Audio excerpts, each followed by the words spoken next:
Olá, tudo bem? Vamos a mais uma aula? Hoje nós vamos falar sobre iniciação científica, o quanto isso é importante para a formação dos futuros profissionais e também para aqueles que têm interesse em continuar os seus estudos, não se limitar à graduação, a uma especialização, mas que pretendem também partir para um mestrado, para um doutorado. E por que vocês estão vendo esse conteúdo nessa disciplina? Porque justamente vai tratar da importância do estudar, do não se limitar aos textos, aos materiais que os professores fornecem. O texto vai falar um pouquinho sobre isso. Então vamos lá? Eu vou minimizar um pouquinho aqui, vocês vão me ver no cantinho e a gente vai iniciar então. Aqui eu preparei esse material a partir do artigo de Moraes e Fava, tá? Não é um artigo recente, mas é um artigo que nos ajuda a compreender um pouquinho melhor esse universo da iniciação científica.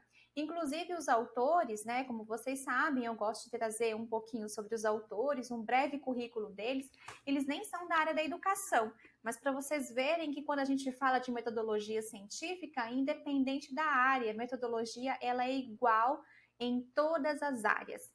Então vamos ver quem são os autores. O primeiro autor é o professor Flávio Fava de Moraes.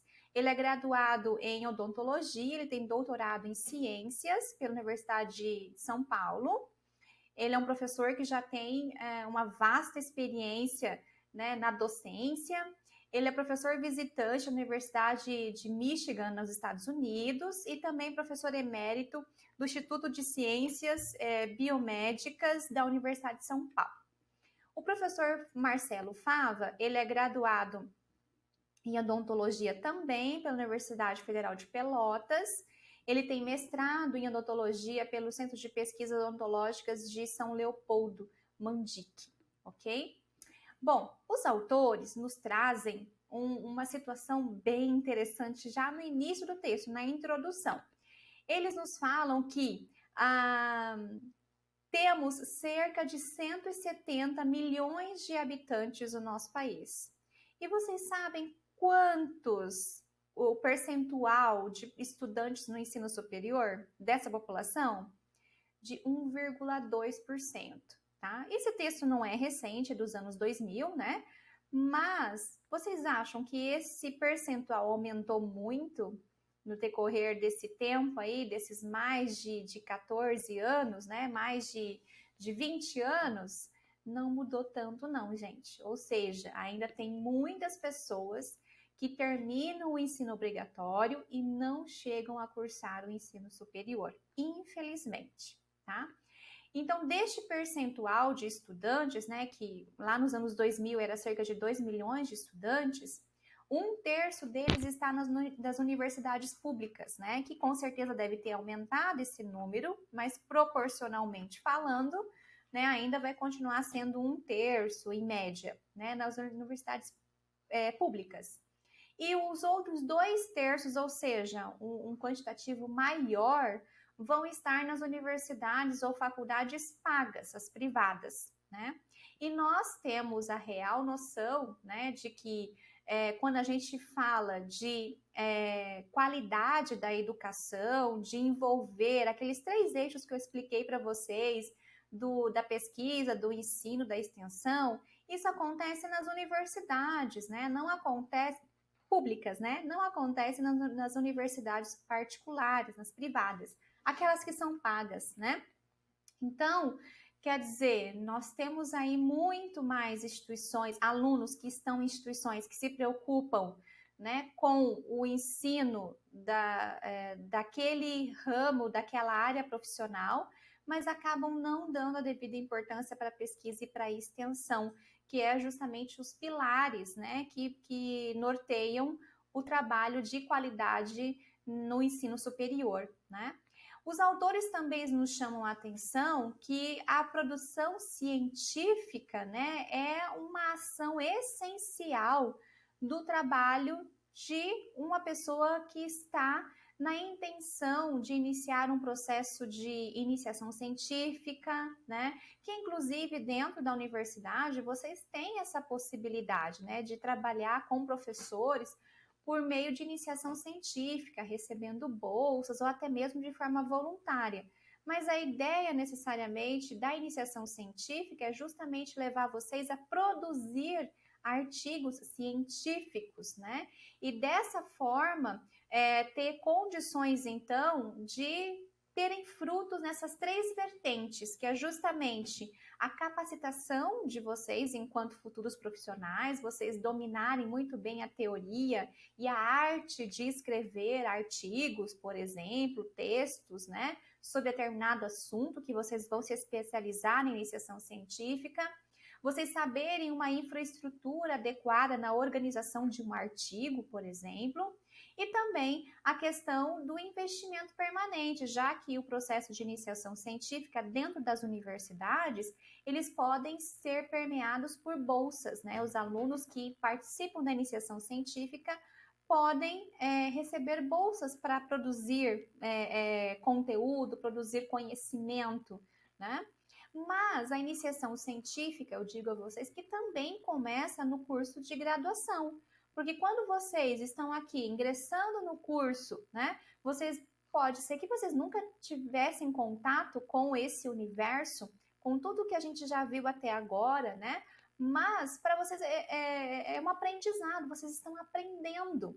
Então, isso não deixa de ser uma iniciação científica também, né? Então, fica aí a dica. Os autores também nos dizem que a primeira conquista de um estudante que está na iniciação científica, que é aqui o nosso caso, que é aqueles que vão participar de projetos específicos dos professores, é a fuga da rotina, né? Vocês vão ter a possibilidade, né, de conhecer professores, como cada um desses professores trabalham, para que vocês possam, quem sabe, escolher o professor para realizar a iniciação científica com aquele professor em específico. Vocês podem estar escolhendo, né? Porque vários professores oferecem esses projetos de iniciação científica, né? E vocês vão desenvolver as suas habilidades, as suas competências, né, a sua forma de escrita, aprimorar a sua escrita, o seu vocabulário, aprender a se expressar oralmente, né, e na escrita também de forma mais clara, mais objetiva, né? Vocês vão aprender também, dentro, inclusive na nossa disciplina, vocês vão desenvolver esse senso, né, crítico, né? O de vocês saberem, né, escolher um bom texto para realizar um trabalho, um bom texto para indicar alguém a leitura, né? Então, essas noções, né, é uma responsabilidade na metodologia científica, e quando a gente atua num projeto de iniciação científica, ele é muito mais aguçado, mas de acordo com a visão daquele professor que você optou em realizar a iniciação científica com ele, tá? Muito bem. Peraí, deixa eu passar um pouquinho aqui. Opa! Aqui. Uma outra vantagem da iniciação científica é justamente vocês perderem o medo, né, o pânico do novo, né, que é mais ou menos o sentimento que vocês devem estar, né? Meu Deus, é muita informação, é muita coisa, como é que eu vou dar conta disso? Agora tá difícil, mas no decorrer do curso vocês vão ver o que nós estamos vendo aqui. São coisas tão básicas que vocês vão ver em vários outros momentos da vida de vocês, né? Tanto aqui na graduação, como se vocês forem para uma especialização, um mestrado, um doutorado, a organização da metodologia científica será sempre a mesma, tá? A ideia, então, é justamente desenvolver a autonomia de vocês, né? Para que vocês possam, então, ser autônomos, saber distinguir o que é um texto bom, o que é um texto não tão bom, saber interpretar, né, o que está dizendo aquele texto, discernir o que é bom, o que não é, resolver soluções, né, elencar problemas. Então, tudo isso é desenvolvido por meio da metodologia científica e também por meio da iniciação científica, tá? E eu trouxe esse termo iniciação científica porque metodologia científica também é isso, tá?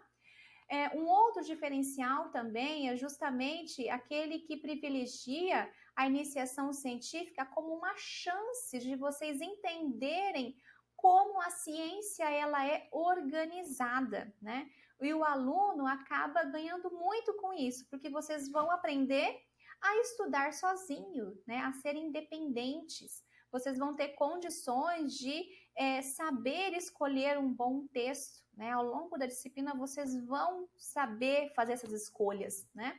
Então isso tudo nos ajuda muito a compreender esse universo que envolve a metodologia científica, tá? E o processo da iniciação científica também pode oferecer um auxílio financeiro, como eu disse inicialmente, né? Às vezes é um projeto de um professor em específico, e esse professor oferece bolsas para os seus alunos, né? E esses alunos recebem bolsas que podem servir para comprar livros ou até mesmo ajudar no sustento da própria família. Então, a iniciação científica, ela exercita também uma outra responsabilidade, né? Que vem ao encontro da natureza social, né? Perante a uma realidade diferente daquela exclusivamente científica. Então, as bolsas que se recebem num trabalho, né, num projeto de iniciação científica ofertado por um professor, vai auxiliar vocês no próprio sustento também, por que não, né? Então, é necessário que vocês terem muito cuidado a quem vocês irão se vincular, né? A que professor, né? É importante que vocês faça realmente a análise, né? Se aquele profissional, aquilo que aquele professor está estudando, né? Aquela linha de pesquisa daquele professor, o que ele pesquisa, o que ele estuda, o projeto que ele desenvolve, vá contribuir para o seu crescimento pessoal e também o seu crescimento intelectual, né? Os autores também nos dizem que o Brasil, lá em 97, para vocês terem noção, né, do quanto o nosso país está evoluindo, né, quando se fala de pesquisa. O Brasil entrou no grupo dos 20 países mais produtores de conhecimento, né, no campo das ciências, né, e da tecnologia, né? Então, é a primeira vez na história que nós saímos, né, de uma classificação não tão boa assim, para estar entre os 20 maiores, os 20 países que mais produzem dentro da América Latina, inclusive, nós somos o único país, né, latino-americano que está dentre esses 20 países que produzem ciência, que produzem o conhecimento científico, né? Que por vezes acaba ficando, na maioria das vezes, aos países desenvolvidos, como os Estados Unidos, os países europeus em sua maioria, né? Então, o nosso país está desenvolvendo ciência, né? O nosso país está desenvolvendo bons trabalhos científicos. Então, aquele número que eu falei inicialmente para vocês, né, de mais de 100 milhões de pessoas, menos de 2% está no ensino superior. Então, vocês têm que se sentir privilegiados, né, e agarrar com unhas e dentes essa oportunidade de vocês estarem aqui no ensino superior, né, e ainda no ensino superior gratuito, né, o que é mais importante, que tem uma excelente qualidade. Portanto, os autores nos dizem que estimulando a iniciação científica é um excelente referencial para que nós possamos, então, ter uma boa probabilidade de identificar uma juventude mais criativa, né?